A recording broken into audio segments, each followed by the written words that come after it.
بسم الله. السلام عليكم حبايبي تلاميذ الصف الرابع، اهلا وسهلا بيكم. هحل معاكم اختبر نفسك على الدرس الاول صفحة 12. الدرس الاول اللي هو تكوين الكسور. تمام، ببدأ بسم الله. في السؤال الاول بيقول لي اي التعبيرات الاتية له نفس قيمة الكسر 5/6؟ 5 اسداس. يعني ايه 5 اسداس؟ يعني سدس مجموع 5 مرات، يعني سدس زائد سدس زائد سدس زائد سدس زائد سدس. ده 1 2 3 4 5، يعني 5 أسداس. فهنيجي ندور على السؤال، الإجابة رقم 3 هي اللي هتكون إجابة صحيحة. طيب، الكسر الذي يعبر عن الجزء المظلل في الشكل المقابل. أنا عندي الجزء ده متقسم، أو الشكل ده متقسم كام جزء؟ 1 2 3 4 5. نسينا نقول تاني 1 2 3 1 2 3 4 5 6 7 8. متقسم 8 أجزاء. بكتب تحت في المقام عدد الأجزاء الكلي. متلون كام جزء بقى؟ ده 1 2 3. متلون 3 أجزاء، بحطه فوق في البسط. يبقى الكسر بتاعي 3/8، اللي هو الإجابة برضو رقم 3. أصغر كسر وحدة من الكسور الآتية. أصغر كسر وحدة هو أكبرهم مقاما، يعني اللي العدد اللي موجود في المقام هو الكبير هيكون الكسر هو الصغير، فيبقى هو مين؟ برضو الإجابة رقم 3 اللي هو التمن.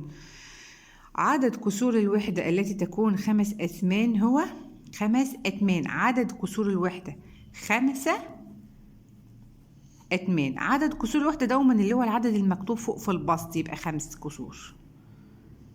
تمام، ده في البسط كده العدد المكتوب في البسط هو عدد كسور الوحدة دوما. عدد كسور الوحدة المكونة للرقم أو للكسر، يبقى على طول أبص في الرقم اللي موجود في البسط، يبقى 4 كسور. الكسر الاعتيادي الذي مقامه 7 وبسطه 2. مقامه بشد شرط الكسر، بكتب في المقام 7 وفي البسط 2، يبقى 2/7. نص ونص يعني 1 صحيح، أو 2/2 اللي هي 1 صحيح. خمس وخمس وخمس. كام خمس دول؟ 1 2 3، يبقى بكتب 3 فوق في البسط والخمسة تحت في المقام، أو بجمع البسط 1 1 2 1 3. طيب، هنا 9 زائد كام يديك 2/9.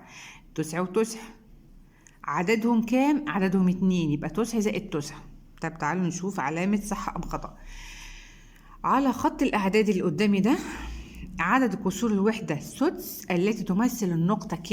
هذا النقطة K اللي هو كام؟ 5/6. كسور الوحدة في الكسر هنا كام؟ قلنا إن البسط دوما هو العدد اللي بيعبر عن كسور وحدة. عندي كام هنا؟ 5، لكن هو هنا بيقول لي 3، فيبقى غلط. لا، 5 كسور. إذا تم تقسيم الواحد الصحيح إلى أسباع، فإن عدد كسور الوحدة هو 7 كسور. طبعا صح. الواحد الصحيح في كام كسر؟ 7/7. في كام سبعة؟ قصدي 7/7 اللي بيساوي 1 صحيح. فيبقى هنا عندي ال7 دي هي عدد كسور الوحدة. تمام. في كسر الوحدة كلما كبر المقام قلت قيمة كسر الوحدة. طبعا إجابة صحيحة، ولسه قايلينها فوق في السؤال الثالث. أصغر كسر وحدة اللي هو أكبرهم مقام. لما يكبر المقام الكسر قيمته بتقل. في كسر الوحدة لما بيكبر المقام قيمته بتقل. يعني لو قلت لك النص أكبر ولا التسع، اوعى تقول لي لا ده التسع أكبر من الاتنين يبقى أكبر. لا، بالعكس، ده النص هو الأكبر من التسع. ليه؟ لأن كل ما المقام بيكبر كل ما قيمة الكسر بتقل. طيب، أكمل الجدول التالي. نموذج عندي الكسر الاعتيادي. عندي هنا متقسم، الشكل متقسم كام جزء؟ 1 2 3 4 5. بكتب في المقام 5، ومتلون كام جزء؟ 2، بكتب في البسط 2. كسر الوحدة خمس. عندي الكسر الواحد بس ده هو، اللي هو ده هو اسمه كسر الوحدة اللي هو الخمس.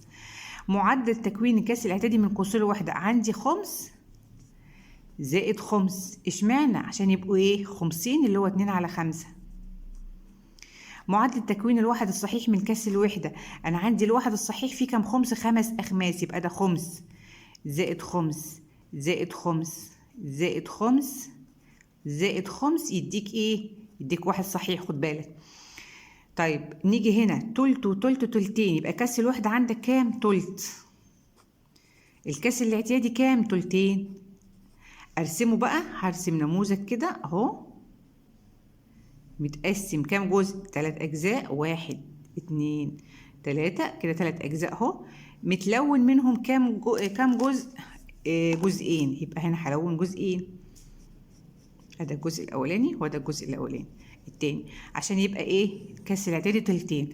طيب معادله لتكوين الكسر الواحد الصحيح من كسر الوحده، الواحد الصحيح فيه كام تلت؟ 3 اتلات، يبقى ده تلت وتلت وتلت، يبقوا ايه؟ 3 على 3 اللي هو الواحد الصحيح. نيجي هنا الكسر الاعتيادي 4 على 7، فانا هرسم شكل متقسم 7 اجزاء.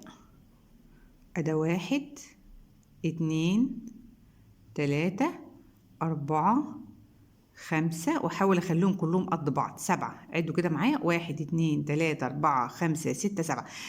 احاول اخليهم قد بعض. هلون كام جزء؟ هلون 4 اجزاء. ده 1 2 3 4. يبقى انا كده رسمت النموذج. كسر الوحده عندي الجزء الواحد بصبع، يبقى كسر الوحده عندي صبع. معادله تكوين الكسر الاعتيادي اللي هو كام؟ 4 على 7، يعني يعني عندي كام صبع؟ 4. ده 1 2 3 4. طيب معادلة تكوين الواحد الصحيح من كسور الوحدة، يعني الواحد الصحيح فيه كام صبع؟ فيه 7 أجزاء. بصوا: 1 2 3 4 5 6 7، كل جزء بصبع. يبقى هنا هكتب 7 أجزاء صبع.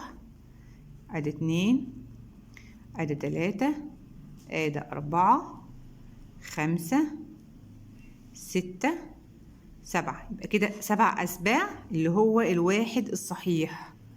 تمام. يبقى انا كده حليت معاكم الاختبار اللي هو بتاع الجزء بتاع اختبر نفسك صفحه 12 على الدرس الاول اللي هو درس تكوين الكسور. يا رب تكونوا استفدتوا من الفيديو.